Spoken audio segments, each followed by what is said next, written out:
I'm Kirstin McNeil and this is my author tube Q&A video.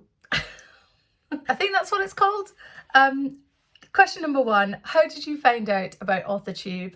I've been following Emma Rosen for some time and I have also been in contact with her asking a bunch of questions. She has fantastic resources on YouTube for independent authors like me, and she told me about this way of connecting with other authors on YouTube, so that's what I'm doing. What genre do you write in? I'm a children's book writer. I have written 2 picture books so far. So my first one, My Brother is a Vampire, and my second one is My Family is So Scottish. And they're both picture books, and I've been drafting one of my first of hopefully many novels for middle grade children.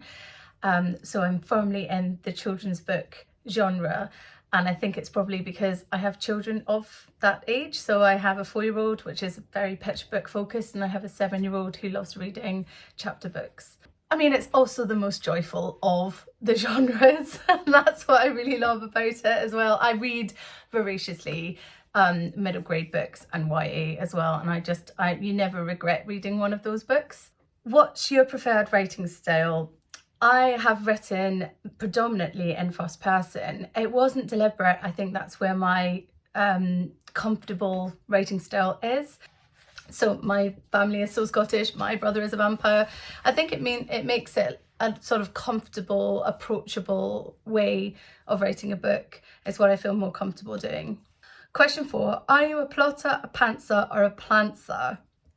I'm definitely not a plotter. I write until I figure out whether it's a story, and then I kind of reverse engineer a plot.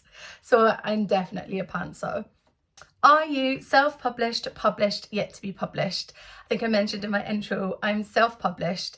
I'm really happy to be self-published right now, especially for picture books, because I think that with picture books, half of the story is told through illustrations, and so I'm really enjoying the process of working with the illustrator to tell the whole story, and I think traditional publishing has that as a barrier. There are other elements that traditional publishing I would love to have, like all the marketing and the distribution channel, and the fact that you don't have to do it all yourself is a massive bonus. So I don't think I would say no in the future to traditional publishing. But I'm really glad at this point in time in my life that I have gone down the self-publishing route. What agent publisher are you represented by? And if not, what is your dream publisher? As an author, I have some strong values. So joyful books, books that are inclusive, books that have sort of a cheeky twist. So any publisher that I would go with would have to share those same values. And yeah, if someone approached me and said, we really share the same values, then yes, I would love to work with them.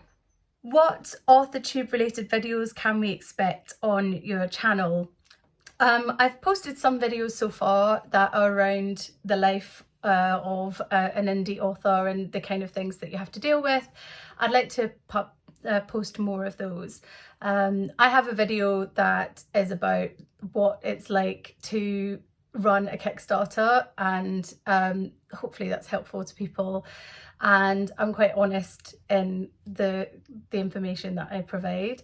And I've also got one about getting your books into Waterstones, because it's a bit of a convoluted process.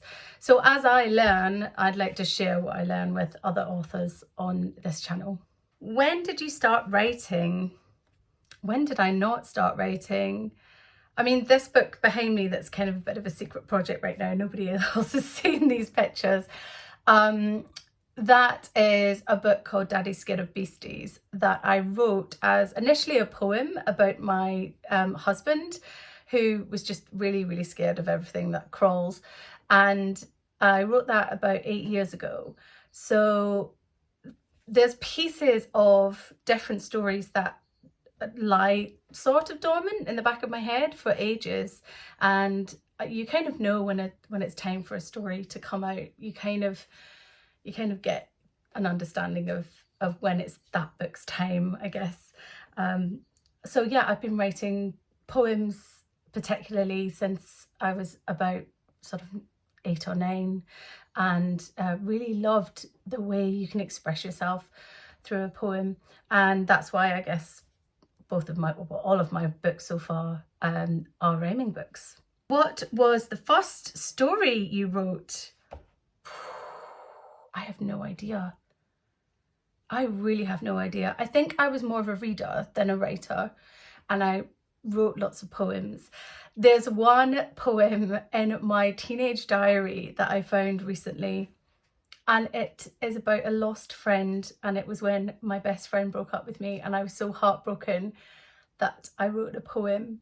I was also one to write poems in anonymous Valentine's Day cards, but I was the only one in school who wrote poems in the cards, so people knew who it was. It was quite embarrassing. Okay, authors that have inspired you. Oh God, where do you start?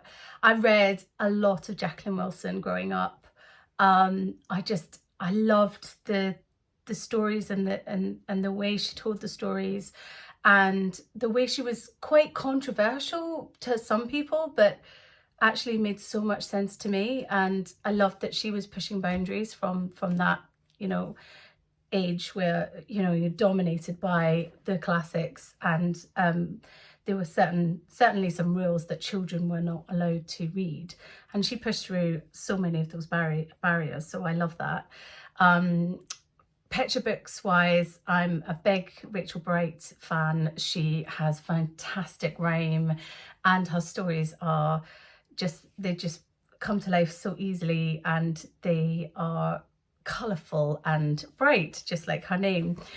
So those are the two that I'm going to stick with so far. But do you know what? There are so many authors now that I'm reading that are middle grade authors that I didn't have growing up, and I urge everyone to just pick up a modern middle grade book and see for yourself, because it's incredible. Do you schedule your writing sessions? It depends. I try to schedule a writing session once a week. I will literally, sometimes I'll even put my phone on like TikTok live or something, and I will just have a sign up saying I'm writing, just so that I'm not on my phone.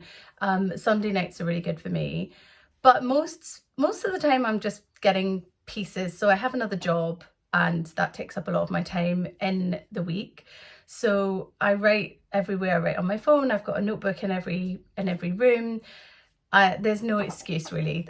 If I feel like I need to write, I will have some way of writing, and then pull it all together at the end of the week. That's how I'm currently dealing with juggling many things in life.